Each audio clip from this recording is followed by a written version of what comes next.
Bem, eu vou conversar agora com o advogado tributarista Leonardo Menescal, principalmente sobre a nova reforma tributária que está no Congresso Nacional. Leonardo, é um prazer poder conversar com você. Tudo bem? Prazer é meu, Mauro. Obrigado pelo convite. Tudo bem. Bem, antes de nós entrarmos na reforma, me dê uma explicação. Nós ouvimos falar, lemos naturalmente, a solução da questão da Lei Candir, que tirou tantos recursos do nosso Estado, porque nós somos exportadores de minerais, principalmente, que eram desonerados. Houve uma decisão, o governo federal vai ter que indenizar os Estados-membros. E o que é que falta para essa indenização começar? Na verdade, o acordo já foi feito entre os governadores dos estados exportadores, né? Foi capitaneado, inclusive, pelo nosso governador, Helder Barbalho, essa discussão no STF. E, a partir de 2021, os valores vão efetivamente começar a entrar. Então, mas o acordo já está devidamente assinado, homologado pelo STF, e já está previsto realmente que a partir desse futuro próximo os valores vão começar a entrar. Até, salvo engano, 2036, não estou enganado. São repasses mensais. Exatamente. Vão ser repasses mensais, vai ser dividido conforme a exportação de cada estado, né? E o cálculo exato vai ser demonstrado caso a caso. Isso ainda vai ser... Esse é o passado que o Estado vai receber. E daqui para frente, como é que vai funcionar a Lei Candir? A Lei Candir continua em pleno vigor e a desoneração continua absolutamente normal. Então, em tese, espera-se que finalmente seja feita essa compensação que foi prometida desde a época que a Lei Candir foi promulgada, em 1996, e que não ocorra, mais uma vez, uma acumulação. Exatamente. Então, espera-se que agora, depois desse acordo, primeiro haja uma regulamentação propriamente dita pelo Congresso, que isso até hoje não foi feito, né? O STF teve que agir junto com os governadores para poder estancar, pelo menos, um pouco a sangria, mas ainda é necessário, sim, que o Congresso, isso inclusive foi de uma decisão do Gilmar Mendes de 2018, se não estou enganado, que determinou que o Congresso fizesse essa lei complementar, alterando a Lei Candir, de modo que houvesse a forma, a metodologia de como essa compensação ocorreria. Isso ainda não ocorreu e deve ocorrer. Você, como advogado tributarista, como é que você está vendo a tramitação das propostas da futura reforma tributária? Vendo com muita preocupação, Mauro, porque a reforma que foi apresentada agora pelo ministro Guedes, ela é ruim porque primeiro porque ela é muito restrita, né? Ela envolve apenas 2 tributos federais, né? O PIS e a COFINS. E enquanto que uma reforma tributária que de fato que vai resolver os problemas de complexidade do sistema tributário nesse país, precisa ser mais abrangente e necessariamente precisa envolver o ICMS. O que as outras 2 propostas prévias, né, a PEC 45 e a PEC 110, envolvem. Ambas pegam uma gama muito maior de tributos e envolve o ICMS. Por sua vez, elas são muito mais complexas. Exatamente. Para chegar o IVA com outro nome, né? Exato. Seria um grande IVA. Seria um grande IVA. Enquanto que esse IVA que proposto pelo Guedes é muito restrito. São 2 tributos federais que, na prática, não vai ter uma grande facilitação, simplificação do sistema, e a carga tributária, que é pior, para o setor de serviço vai ser muito maior. Isso é o mais preocupante. E continua muito mais Brasília do que Brasil. E continua muito mais Brasília do que Brasil. Você não vê uma reforma que, por exemplo, e isso em nenhuma das 3 propostas, tanto a do Guedes, quanto a PEC 110 e a PEC 45, que são as mais abrangentes. Nenhuma das 3 tem uma proposta clara de participação dos estados que, vamos lá, vão perder muito controle da sua própria receita no momento em que houver essa unificação da legislação do ICMS E, basicamente, esse IVA, a arrecadação será concentrada na União e, a partir daí, será dividida entre os estados. Agora, os estados não vão ter muito pouca ingerência aí. Isso é ruim. Então, aquela proposta de menos Brasília, mais Brasil, o que eu vejo é que está cada vez mais Brasília e menos Brasil. E aí entra uma dependência política, né? Porque quem repassa os recursos acaba tendo uma autoridade em cima dos estados e o Pacto Federativo vai para o espaço.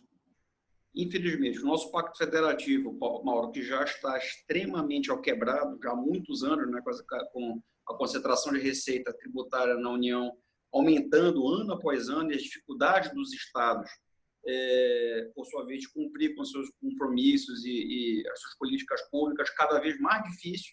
E por um estado como o nosso, do Pará, que é muito rico, que contribui com o Brasil com energia elétrica, contribui enormemente para a balança comercial com a nossa exportação de minérios, sofre duplamente ainda porque não tem a compensação adequada da Lei Candir, que a gente comentou anteriormente.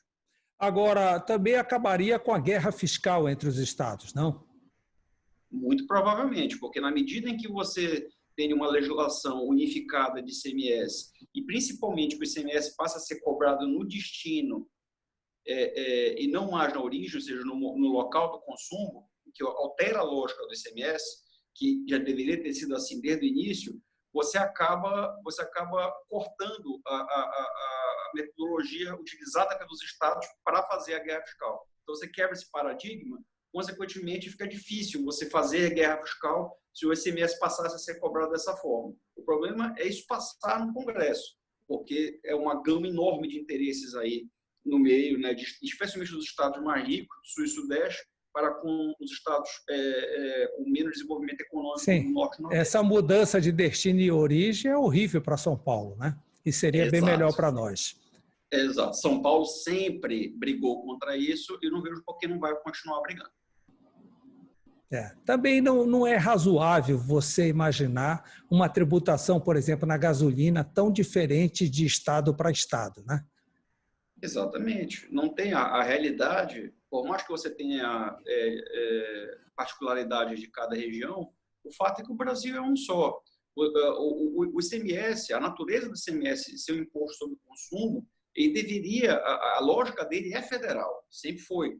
Então, o fato de você ter colocado o ICMS na mão dos estados fez com que você tivesse 27 tributações diferentes e 27 legislações diferentes de um imposto que deveria ser razoavelmente uniforme no país todo. Daí a confusão que se gera até hoje. É o imposto que, de longe, gera mais demanda na justiça, né?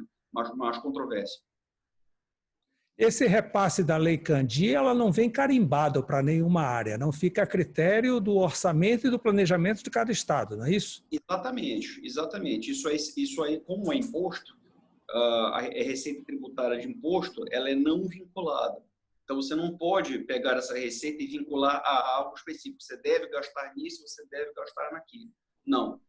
Chega no cofre dos estados para gastar da forma que o administrador do Estado estadual melhor aprover, achar mais interessante, de acordo, claro, com as leis orçamentárias, passando pela Câmara, etc. e tal.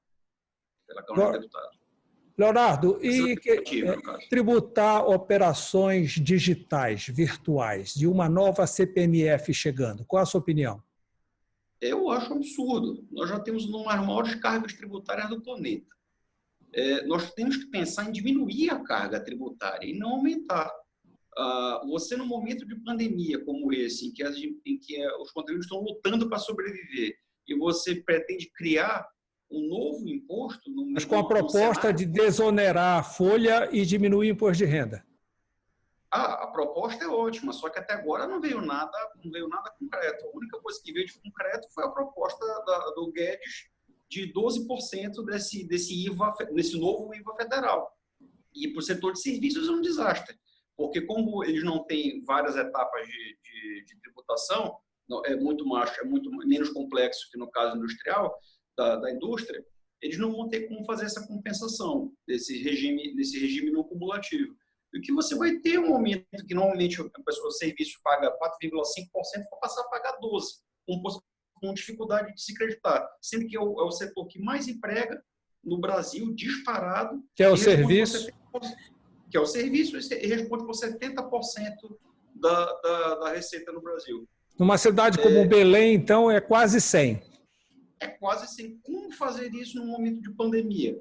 O que ainda é pior, pensando nos consumidores, porque alguma coisa, o setor de serviço necessariamente vai ter que passar o preço, né? Não vai conseguir arcar com tudo. E aí os consumidores, as famílias brasileiras que já estão com problema de renda, por conta dos efeitos da pandemia, ainda vão ter que sofrer com aumento de preços por conta disso. Então, é duplamente ruim para o setor que mais emprega e para os consumidores brasileiros. É um verdadeiro absurdo. Essa questão tributária é um tanto quanto complexa e até conseguir pressão da opinião pública junto aos parlamentares é difícil, né? Então, ela fica muito situada no meio daqueles que dominam o assunto. É verdade.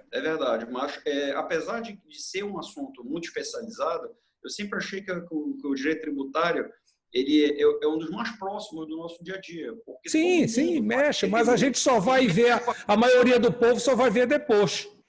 Exatamente. Então, é algo que devia ser mais difundido, de tal modo que a gente pudesse brigar.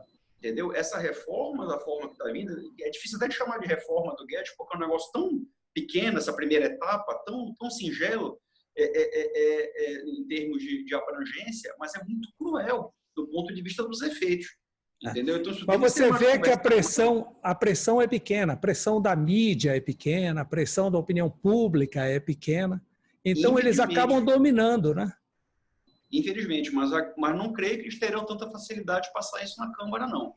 Tem muitos ali já se manifestaram contrários a esse tipo de proposta e já há uma movimentação do setor de serviços. O ministro Guedes teve, inclusive, que se reunir recentemente para tentar apaziguar os ânimos e fez até essas promessas. Não, vamos desonerar a folha de salário. Não, mas veja bem, o imposto de renda vão ter novas alíquotas, portanto, vai diminuir a carga por esse lado e vai equalizar. Isso continua no discurso. Na prática, a gente não tem nada muito concreto sobre isso. O que se tem é uma proposta de aumento de carga tributária elevado especificamente para o setor de serviços. Legal é se tivesse simulações práticas para que a opinião pública pudesse entender melhor e assim pressionar.